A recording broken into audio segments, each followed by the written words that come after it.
Well, Eggs Benedict. Yep, Eggs Benedict. That's what we're making today. And for all of you people who are indecisive, do you want breakfast, brunch? Do you want some Mediterranean food? Well, I got something for you here. This is a Mediterranean Eggs Benedict. So stay tuned.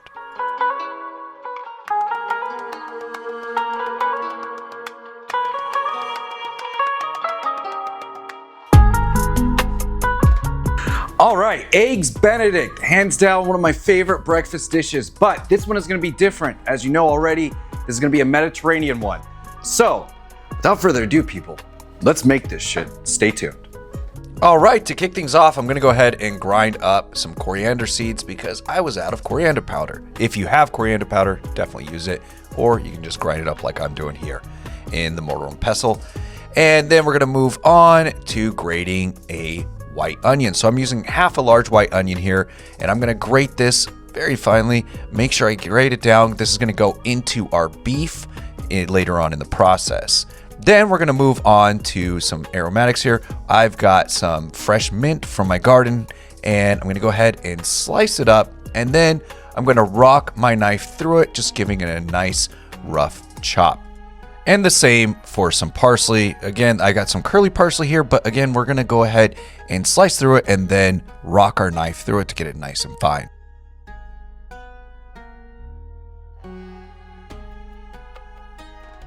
In this recipe, I'm gonna be using some ground lamb. One of my favorite things, as you can tell by my face over there, and I'm gonna add some avocado oil to it, about a tablespoon, a teaspoon of cumin, the same for some ground cinnamon, and then a tablespoon of some paprika. Now, we're also going to add in our parsley, some salt, and of course, some fresh ground black pepper, and just about a teaspoon of those coriander seeds that we crushed up, and 8 cloves of garlic, as well as our onion, and give it a nice mix. I'm using 1 pound. You can use 2 pounds if you want to make more. Then I'm going to go ahead and form them into patties. Think burger patties, right? So I'm going to go ahead and start slapping this baby down, get it nice and molded, and then dropping it into a hot pan with some nice avocado oil in there. Use oil of your choice, but we want these nice round patties. And there we are. So as you can see here, we're working these through. We're going to go ahead and sear them on both sides, get a nice maillard on them, give them a nice little flip halfway through. And I have to say, 1 pound gave me 4 patties. I wish I would have went with 2 pounds in the recipe because, man, I loved this dish. I then set those aside once cooked into my oven set at warm because I wanted to really pay attention to the poached eggs. So for poached eggs, I've got a pot here heated to about medium heat, and then I'm going to drop in some white wine vinegar. You can use distilled. It's all I had.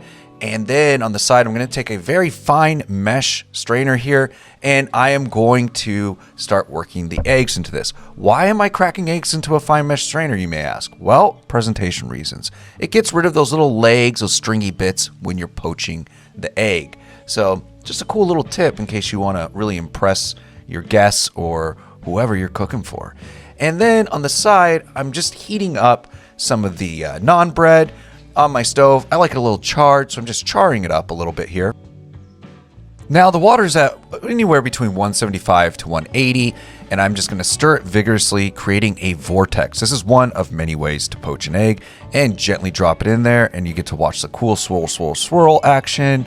I always love that part, and I just help it along its way, just swirling it a little bit more. Sometimes they do still get the legs, you know, when you do the sieve, but usually not as much as you would normally get if you don't use a sieve. And it came out beautifully. And I just set these aside, of course, because now I have to make a bechamel to start our hollandaise sauce, which is just a pot of hot water at about medium heat. And then I take a nice bowl, put it on top of that, drop in half the juice of half a lemon. Yeah, that sounds right.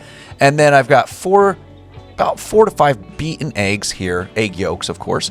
And I'm just going to whisk these vigorously. Keep whisking them. We don't want the water too hot in this bechamel because it will seize everything up.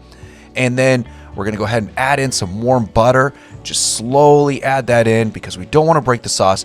But I'm going to show you what to do in case the sauce does break, to the best of my ability, of course. And of course, a tablespoon of some nice Dijon mustard. and then a little bit of cayenne to give it a little heat. We're thinking Mediterranean here. And so I'm going to go ahead and give this a nice mix. Just mix it up. Just keep whisking it through and adding some butter. And you're going to notice that it's going to seize up. Why? Because it's probably got way too much butter and probably way too much heat. And that's what it looks like. So you can save it. You can save the day. Add some more egg yolks. There you go. Add some more beaten egg yolks. Add those in. And then start whisking it, looking a little better. Take it off the heat. And then you can start adding in some warm water from your bechamel process. You have that little pot in there. Or you can add in some more lemon juice if you want some more acid. And you're just looking for a nice creaminess. I don't like mine too stiff. I like mine a little bit runny. So there we are. And we are ready to plate, people. And now that it is plating time, we're going to go ahead and drop down some of the naan bread. Of course, our kofta patties. Oh, they smell so good. I can smell them through the screen. It's smell-o-vision time. Of course, our poached eggs. And then our hollandaise sauce. And of course, we're gonna dress this bad boy up and everything. But this is killing me. I filmed this weeks ago, and I want it so bad right now. Just watching this during this editing process. And then, of course, I'm adding some goat cheese I crumbled up. You can add feta if you want. I think the cheese really complements the dish well. And plus, it's Mediterranean inspired. And we're going to also drop in some more curly parsley just to give a nice little garnish. And then, of course, you can top it off with a little cayenne pepper at the top just for a little bit more heat. And there we are.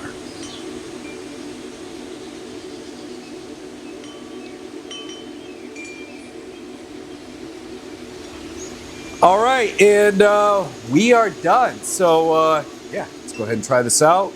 Looks so damn good. Get some of this with the goat cheese, egg, the kofta. Let's not forget the garlic pita naan bread, the garlic naan bread.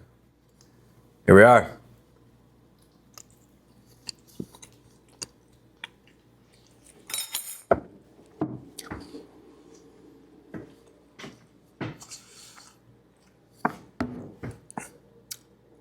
Damn. If that doesn't wake you up in the morning and gives you energy, I don't know what does. This is so damn good.